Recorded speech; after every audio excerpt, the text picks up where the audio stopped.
The ancient Stoics believed in the power of discretion and the wisdom of silence. They understood that not everything we think or experience should be shared with the world.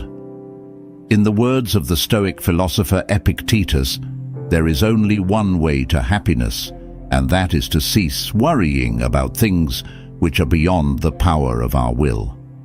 With this wisdom in mind, let's explore the 7 things that Stoicism teaches us to keep to ourselves in the pursuit of wisdom and inner strength. 1. Don't speak ill of yourself. One of the fundamental principles of Stoicism, a philosophy that emphasizes inner strength and resilience, is the prohibition against speaking negatively about oneself. This means that you should never engage in self-deprecating talk, even in the privacy of your own thoughts. As Marcus Aurelius, a prominent Stoic philosopher and Roman emperor, wisely advised, don't be overheard complaining, not even to yourself. The reason behind this Stoic guideline is to protect your self-confidence and mental well-being.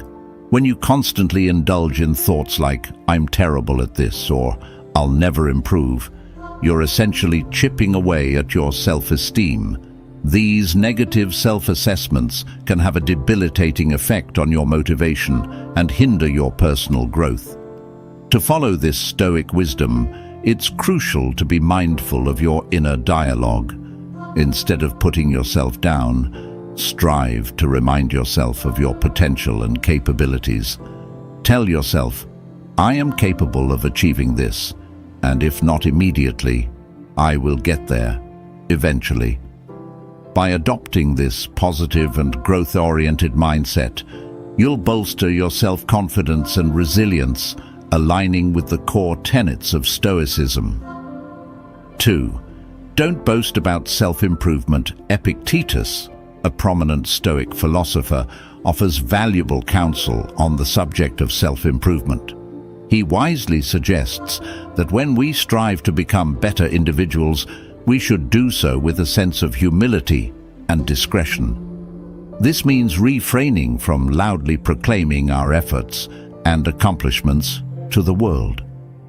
Instead, we should allow our actions to be the true testament of our growth. In essence, Epictetus emphasizes that self-improvement should be a personal journey, one that we undertake for our own benefit and not for the applause or recognition of others. When we constantly boast about our progress, we risk diluting the sincerity of our intentions. It's like announcing our goals before achieving them, which can inadvertently reduce our motivation and commitment. Epictetus encourages us to follow the age-old adage, actions speak louder than words. This means that the real measure of our self-improvement lies not in the grandiose declarations we make, but in the tangible changes we manifest in our behavior, character, and mindset. True growth is demonstrated through our actions, the way we treat others, the wisdom we impart, and the virtues we embody. The key takeaway is that self-improvement should be a silent and steadfast pursuit. Instead of broadcasting our intentions, we should work diligently in the background, focusing on our personal development. By doing so, we allow our results to naturally shine through and inspire others. People are more likely to be influenced and impressed by the tangible improvements they witness in us, rather than by the empty words we speak. According to Epictetus, the path to self-improvement is a journey best taken with humility and modesty. We should let our actions and results do the talking, as this is the most genuine and impactful way to inspire and influence those around us. 3. Don't be a glutton. Musonius, a prominent Stoic philosopher, offers valuable guidance on the importance of practicing moderation in all aspects of life, with a particular emphasis on our eating and drinking habits. His wisdom highlights that excessive indulgence can lead to adverse consequences, including physical and mental burdens and a faster burnout.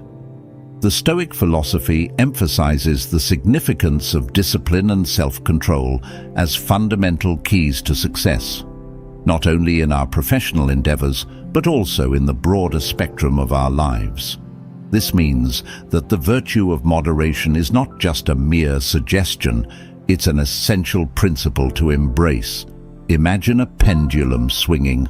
On one extreme, we have overindulgence, eating or drinking excessively. This path may provide momentary pleasure, but it ultimately burdens both our bodies and minds.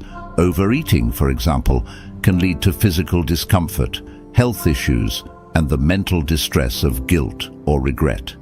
Similarly, overindulging in drink can result in impaired judgment and a loss of self-control. On the other extreme, we have extreme restraint or abstinence, which can be equally detrimental.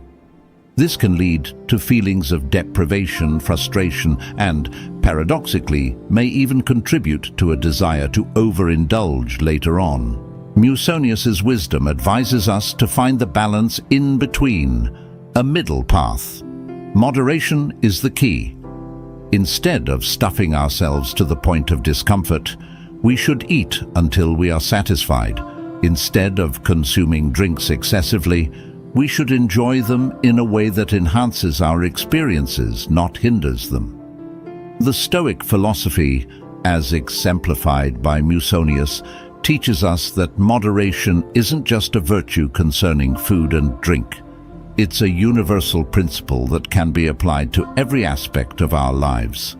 By practicing moderation, we exercise discipline and self-control, which are not only beneficial but essential for achieving success and maintaining a harmonious existence. So remember, in the grand orchestra of life, moderation plays a crucial role, harmonizing our actions and ensuring a more fulfilling and balanced journey. 4. Don't be a big mouth. Zeno, an ancient philosopher known as the father of Stoicism, once imparted a timeless piece of wisdom that continues to resonate in today's fast-paced, talkative world. He wisely said, "You have 2 ears and 1 mouth for a reason, so listen more than you speak." This deceptively simple advice holds profound meaning, urging us to reflect on the way we communicate and interact with others. In our modern era, where the clamor for attention seems louder than ever, it's become increasingly crucial to heed Zeno's counsel.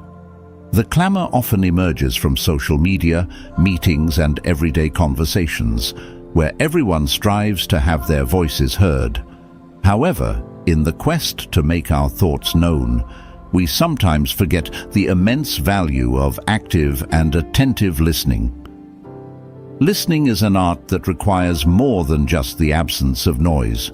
It's about giving someone your undivided attention, about tuning into their words, emotions, and unspoken cues.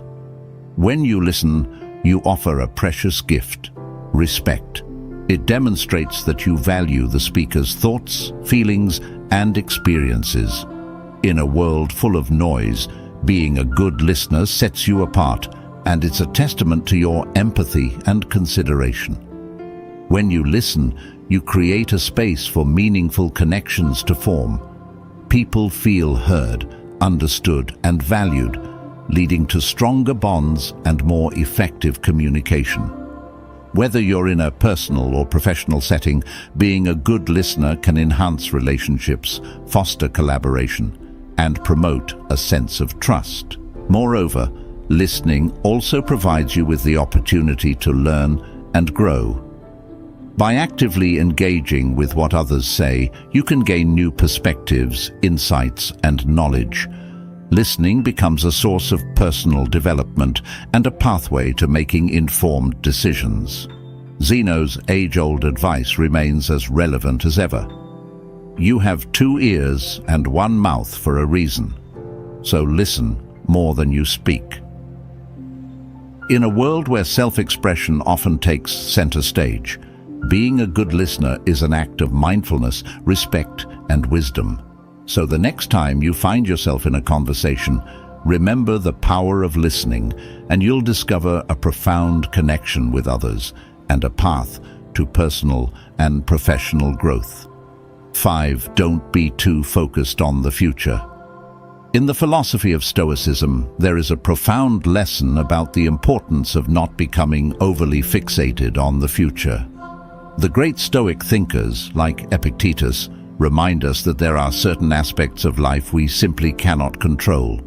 Worrying about things that lie beyond our control, such as events that might happen in the future, events that have already transpired in the past, or the thoughts and actions of other individuals, can be a source of unnecessary stress and unhappiness. Epictetus, a prominent Stoic philosopher, emphasized that the key to finding genuine happiness lies in letting go of our preoccupation with matters beyond our power. He famously said, "There is only one way to happiness, and that is to cease worrying about things which are beyond the power of our will." Here's a breakdown of what this Stoic wisdom means. 1. Accept the limits of your control. It's vital to recognize that you cannot dictate every aspect of your life. Some events are simply beyond your influence, and no amount of worry or concern will change that. For instance, you cannot control external circumstances, the behavior of others, or the future's uncertainty. 2. Focus on the present. Instead of dwelling on the past or getting anxious about the future, Stoicism advises us to concentrate on the here and now. Your power to act and make choices is confined to the present moment. By doing your best in the present, you can shape your future in a positive way. 3. Choose your reactions. The Stoics stress the importance of controlling your reactions and attitudes. While you can't control external events, you can always control how you respond to them. This self-mastery allows you to find peace and contentment in the face of life's uncertainties. 4. Reduce unnecessary stress. Constantly worrying about what might happen in the future is a recipe for stress and anxiety. Stoicism teaches us to accept the unpredictability of life and to embrace it rather than resist it. By doing so, we can reduce our mental burdens and live with greater tranquility. The Stoic philosophy encourages us to let go of excessive concerns about the future and focus on what we can control. This approach can lead to greater happiness, resilience, and a more peaceful state of mind in alignment with the wise words of Epictetus. 6. Don't be ungrateful. One crucial aspect of our interactions with others is the way we express gratitude or its opposite, ingratitude. It is essential never to communicate that you don't appreciate anything, for life itself is a remarkable gift, and we should embrace it with gratitude for every single moment we are granted. As the ancient philosopher Epictetus wisely stated, he is a wise individual who refrains from grieving over the things he lacks and instead finds joy in those he possesses. This timeless wisdom teaches us to always acknowledge and be thankful for the blessings in our lives. In simple terms, being ungrateful means not recognizing or showing appreciation for the good things that come our way. It can manifest in various forms, from overlooking the kindness of others to taking our daily comforts for granted. Practicing gratitude is a way of acknowledging the positive aspects of our lives and the efforts of those who contribute to our well-being. When we express ingratitude, we risk alienating ourselves from the people around us. It can lead to misunderstandings, hurt feelings, and a strained social atmosphere. In contrast, expressing gratitude fosters positive relationships and creates an environment where people feel appreciated and valued. So, in your interactions with others, always remember the importance of being thankful. Cultivate a habit of expressing gratitude for the acts of kindness, the opportunities, and the blessings that come your way. By doing so, you not only foster positive relationships, but also enrich your own life by recognizing the beauty and goodness that surrounds you. 7. avoid complaining for a happier life. Complaining is a habit that many of us develop without even realizing it. We often use it as a way to vent our frustrations or seek sympathy from others, but in reality, complaining rarely helps improve a situation. Instead, it tends to bring negativity into our lives and the lives of those around us. As the philosopher Marcus Aurelius wisely stated, very little is needed to make a happy life. It is all within yourself, in your way of thinking. In other words, our happiness largely depends on our mindset and how we choose to perceive and respond to the world around us. Why complaining doesn't help? Complaining often becomes a repetitive, unproductive cycle. When we complain about something, it doesn't usually result in a solution or positive change. Instead, it can create a sense of victimhood and helplessness. It reinforces the idea that we have no control over our circumstances, which can lead to increased stress and frustration. Moreover, constant complaining can strain our relationships. It can be emotionally draining for those around us, and over time, people may become less inclined to offer their support or companionship. Negative energy is contagious, and complaining tends to spread it. The power of positivity. On the flip side, choosing not to complain and focusing on the positives can have transformative effects on our lives. Here's how. 1. Improved mental health. When you stop complaining, you free your mind from dwelling on problems and instead focus on solutions. This can lead to reduced stress, increased emotional resilience, and improved overall mental well-being. 2. Enhanced relationships. People are naturally drawn to those who exude positivity.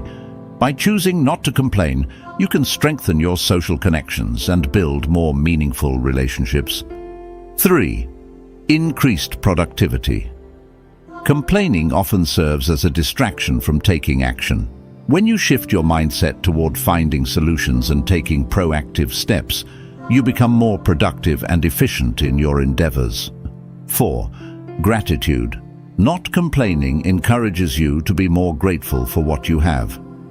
Recognizing and appreciating the positives in your life, no matter how small, can bring a sense of contentment and happiness. Tips for reducing complaints. 1. Practice mindfulness. Become aware of your thoughts and feelings. Mindfulness can help you catch yourself when you're about to complain and redirect your focus. 2. Seek solutions. When faced with a problem or challenge, shift your thinking toward finding solutions and taking action rather than dwelling on the issue. 3. Express gratitude. Make it a habit to express gratitude for the good things in your life. This can help shift your perspective toward the positive aspects of your existence. Complaining is a counterproductive and often destructive habit. By embracing a more positive and solution-oriented mindset, you can cultivate a happier and more fulfilling life. Remember, as Marcus Aurelius wisely observed, the key to happiness lies within ourselves and the way we think. Embracing Stoic principles can be a powerful means to attain strength, wisdom, and inner peace in our lives. One key aspect of this philosophy is the practice of selective silence, which involves carefully considering when to speak and when to remain silent. This discretion in communication can greatly enhance our personal growth and our connections with others. The Stoic philosophy reminds us that not everything we think or feel needs to be expressed. Just as some treasures are best kept close to our chests, certain thoughts and emotions are better kept within, allowing for deeper introspection and self-improvement. This internal reflection can be invaluable on our journey toward a more profound understanding of ourselves and the world around us. The Stoics understood that silence can serve as a valuable teacher. It enables us to listen more attentively to our inner thoughts, to observe the world around us with greater clarity, and to gain insights that might otherwise be drowned out by the noise of constant chatter. In essence, by practicing selective silence, we can learn to navigate life with more intention and wisdom, ultimately leading to a deeper and more meaningful existence.